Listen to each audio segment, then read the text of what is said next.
Hello everyone, Monkey from the Gunky Boys. Long time no see. Very long time, in fact, 5 years, a little over 5 years. A lot's happened since the last video I posted, a lot. So over the course of quite a few episodes, I'm going to fill y'all in on that, kind of explain the good things, the bad things, everything in between. But I've got a new fun idea for future videos as well. So I'll go over that very briefly.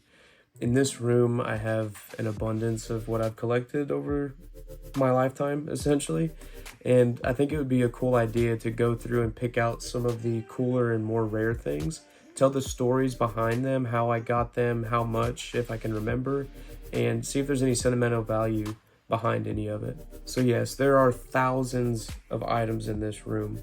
Now, some of which it'll probably just be a bulk, hey, look at this, and this.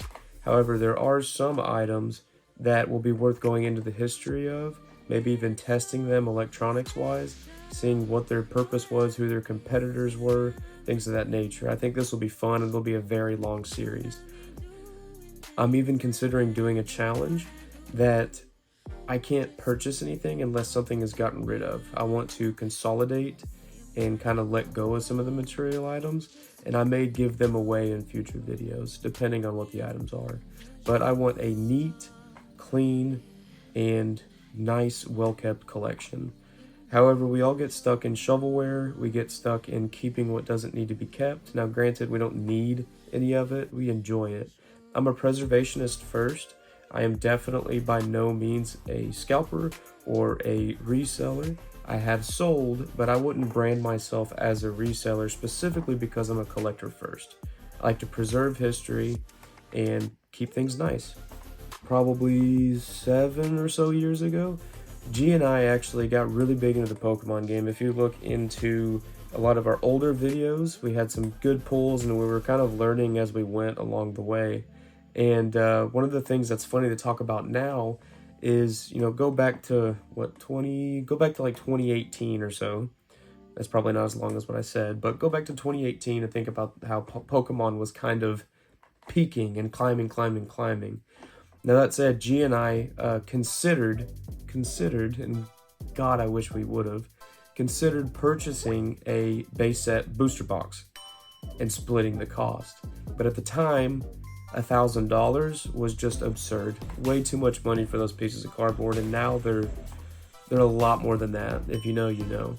My career has changed, my life, everything, and I'm hoping over the course of maybe even 100 or 1,000 videos, I'm able to cram it all in there.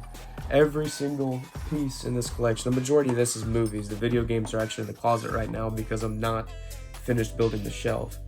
But over a large span of episodes, I hope to cover everything in my collection. I'm almost considering going as far as to not adding anything to the collection outside of things being gifted to me or given to me or gotten for free, essentially. I'm considering not purchasing anything whatsoever for the collection until I go through everything. That'll give me the motivation and the oomph to go through every bit of this. So I think that would be a fun challenge. Now, a way out of some of that, I could essentially say, here's my movies, but it's not going to be quite that simple. As I mentioned, there are going to be some things that are bulk identified. Hey, this is my Blu-ray, DVD, VHS, whatever, but I want to pick and choose from each one of those items. For instance, VHS. I want to go through and I want to pick my favorite ones, like perhaps Godzilla, Tombstone, and just kind of go over some of the history on it. So out of each and every genre, whether it be electronics, movies, DVDs, games, consoles, anything, if I do bulk them out, I do also want to at least pick and choose one or two that are interesting or worth the time talking about, in my opinion. And that said, I've been working on this shelf in the garage and everything, so I probably should have showered before doing this. And in fact, this was going to be a test footage, but I think it's going to turn into something that's being posted. So follow along, we'll catch up with everything, and we'll see you on the next one.